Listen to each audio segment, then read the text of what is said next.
All right, so before we look at additional rules, what we want to look at in this case is the chain rule, all right?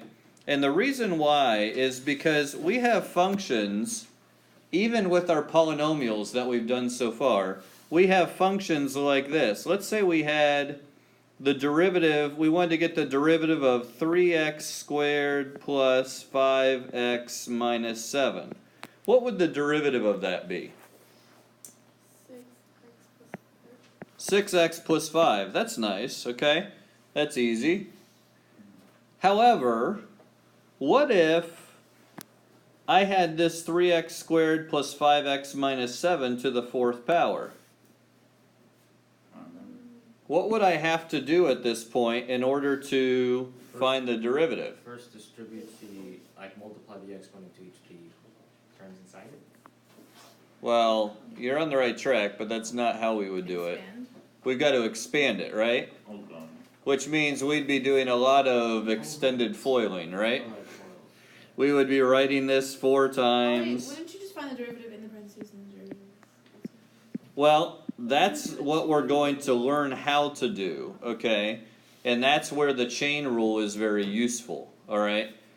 The chain rule allows us to find the derivative of this without having to actually multiply this whole thing out. Because if we only had the rules that we knew so far, we'd be forced to do 3x squared plus 5x minus 7 times itself 3 times. Okay? And I don't know about you, but I have absolutely no desire to multiply that whole thing out. If it's Okay? squared, would it be easier to FOIL it or use the chain rule? Well, once you get used to the chain rule, it'll still be easier to use the chain rule. But that's a case where you can kind of make your own decision. Do I want to just FOIL it and then do it, or do I want to use the chain rule? That's kind of up to you. So there are some options here. But, again, we don't want to have to do this, okay? This is too much work. And math is a lot about trying to figure out how to do things with as little work as possible, okay? All right, so let's look at what this chain rule is talking about. What we're dealing with here is a composite function, all right? If you remember, composite functions are functions that are made up of other functions, okay? Functions that are made up of other functions. You can see up here, we have called this function y g of f of x. So this function g is made up of another function inside of it, okay? Now, we've done something here. We've renamed f of x to be u, just for some simplicity, okay? And we substituted that u in, so it's just g of u, all right? So, how do we find the derivative when we've got this kind of a composite function?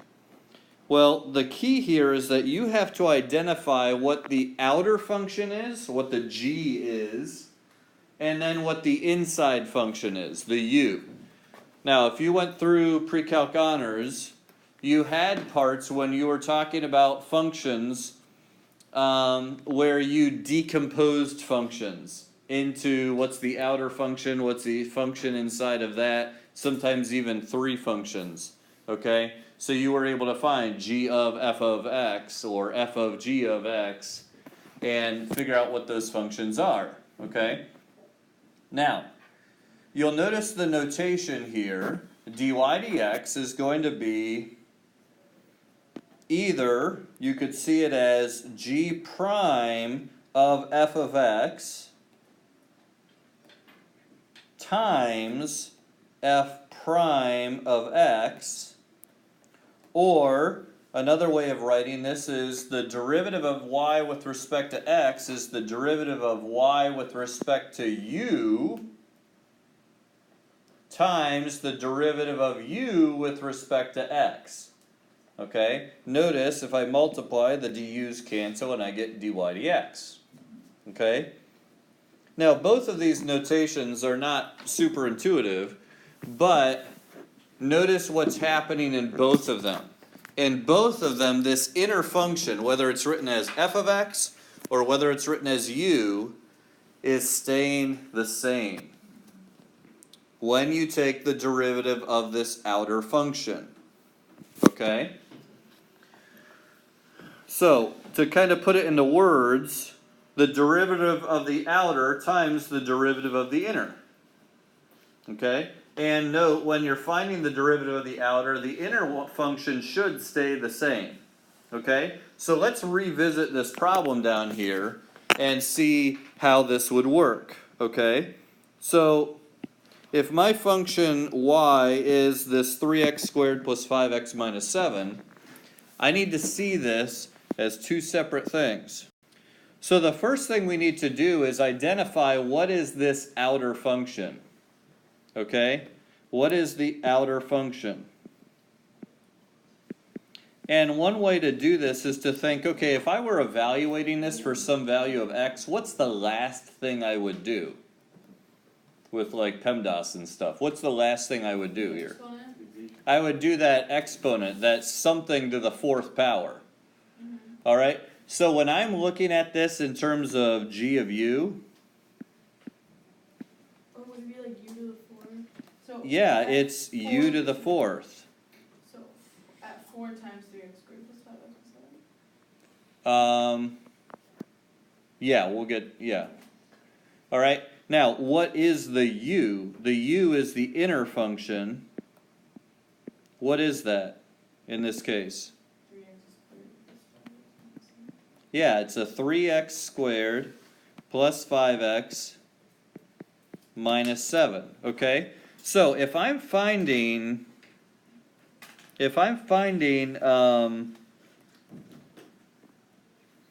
the g prime of u, okay, which notice up here, I could have written this also, g prime of u times u prime, okay?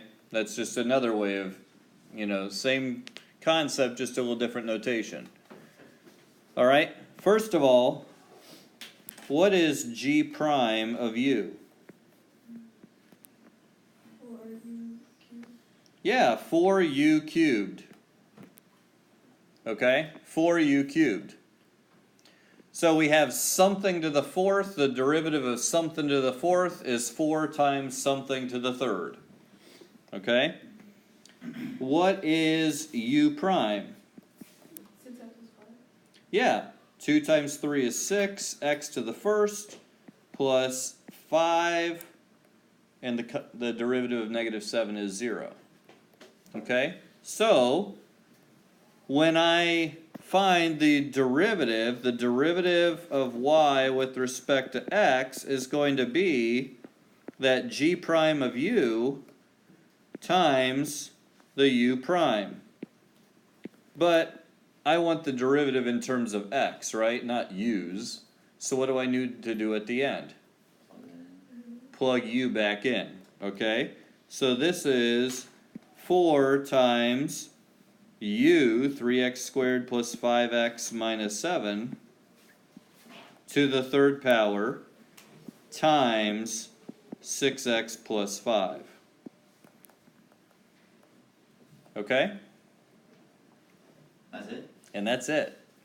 No foiling necessary. Now, if we did FOIL this all out, and we had FOILed out the first one to the fourth power and got the derivative, we would have the same things. But, as you'll see here later, one of the reasons why this is much, much better is because one of the things we'll be doing a lot is setting our derivative equal to 0 and solving it. Well, here it's already factored for us. Okay? So it's much nicer to have it in this form. Okay? All right. Let's look at a bit more of this. Get a little bit more practice with this. Okay? All right. So in this case here, in all of these actually, I want us to identify what u is, and then I want us to identify g of u. Okay? So in A here, what is u? 3x plus 7. 3x plus 10. What's g of u? 3u squared. We're not even doing derivatives yet. Just g of u is U out 3. u cubed. There you go. All right. So we've got that. Okay. For b, what's the u? Oh.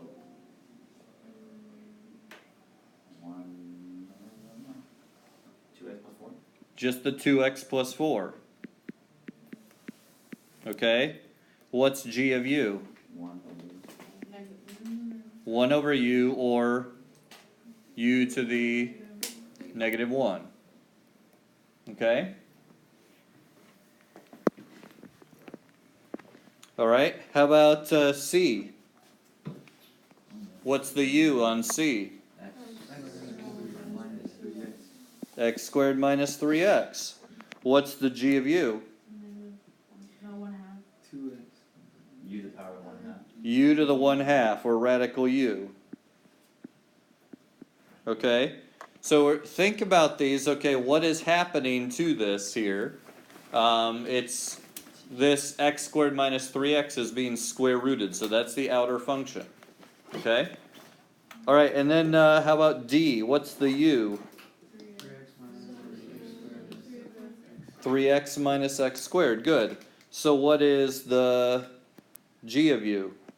10u to the power of the negative 3 equals 3. Okay, yeah, it's 10 over u cubed, which is 10 u to the negative third.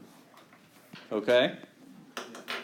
Guys, that's the first step. You've got to get really comfortable picking these things out as you're doing this chain rule. Okay?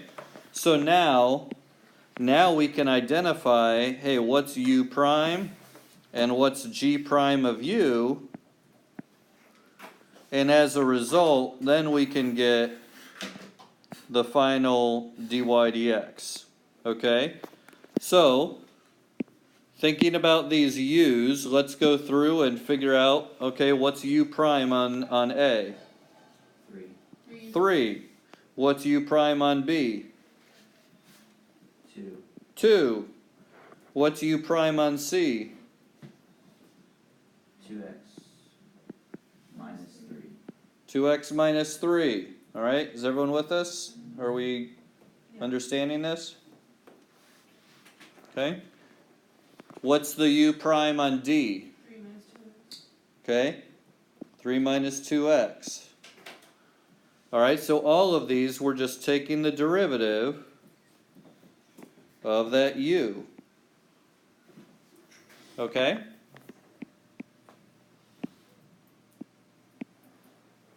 So now the g prime of u, we need to take the derivative of this. So what's the derivative of u cubed? Yeah, 3u squared. Okay? How about the derivative of u to the negative 1? Negative 1 u to the negative 2. How about the derivative of u to the half? 1/2 u to the negative 1/2. And how about 10u to the negative third? Negative 30u to the negative 4. There you go. Okay? So now, guys, finding dy dx is simply a matter of multiplying these two derivatives that we just got. The derivative of the outer function times the derivative of the inner function. Okay? Now we do need to plug u back in. Alright, so let's do that. So dy dx in these cases is going to be the 3u squared times 3. Well, u was the 3x plus 10, so it's 3x plus 10 squared, and 3 times 3 is 9. Oh, we can change. Okay? Wait, can you repeat that? We took 3u squared times the 3. Oh, 3 times 3 is the 9, and the u is the 3x plus 10. Okay?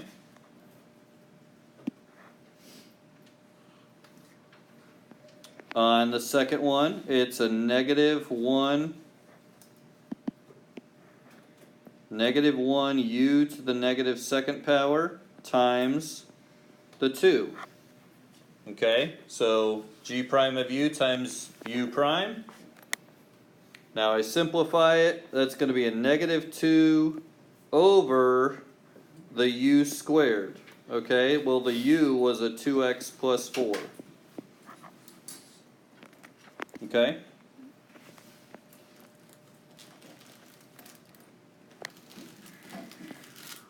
Next one, 1/2 u to the negative 1/2 times a 2x minus 3. We simplify this. The 2x minus 3 is on top. We have the half, so there's a 2 on the bottom, and it's radical u. Well, u was the x squared minus 3x. Okay? So the u to the negative 1/2 is, put it in the denominator, and that's a square root. We plugged in u, and we've got it. Okay? Is the radical X, the square root of x squared minus 3x, the u that we identified originally. Okay? And then finally, we have negative 30 u to the negative 4th times the u prime, 3 minus 2x. So the negative 30 and the 3 minus 2x are on the top. We have u to the negative 4th, so it's over u to the 4th, and u was a 3x minus x squared. Okay? And we can just leave it like that. Okay? As a rule of thumb, do not FOIL stuff out after you get your derivative. We're not going to FOIL out this 3x plus 10 squared, or the 2x plus 4 squared, and certainly not this to the 4th power. Okay? Because like I said before, we're going to be setting derivatives equal to 0 and solving stuff that's going to be, the more factored out we have it, the better it is. Okay? Let's do a couple more practice ones, okay? Hey, someone give me a function. Okay. Go doing. 12 times, parentheses, 73, x to the power of 11, plus What? 19, You know you're gonna stop there by yourself, x to the, oh, am I really? X to the power of 1, no, just x, sorry, Okay. minus 2,900, sorry, 2,931. Oh, my bad. Parentheses, close parentheses, sorry. To what power? To the power of 97. All right. So guess what? What's my outer function here?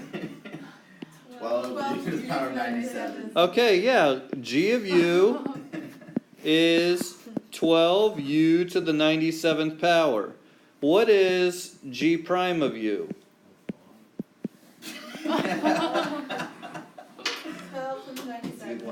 12 times 97 u to the 96th, okay? So that's not too hard. What's 12 times 97? 1,164. Great job. Shadi's on the ball. All right, so we've got that. So that's our g prime of u. Now, I also need u. What is u? 73x to the power of 11 plus 19x minus 2,931. All right. Now, that means It's 73 times 11. Okay, 73 times 11 is 1003. What? Okay, Oh, yeah, that's true.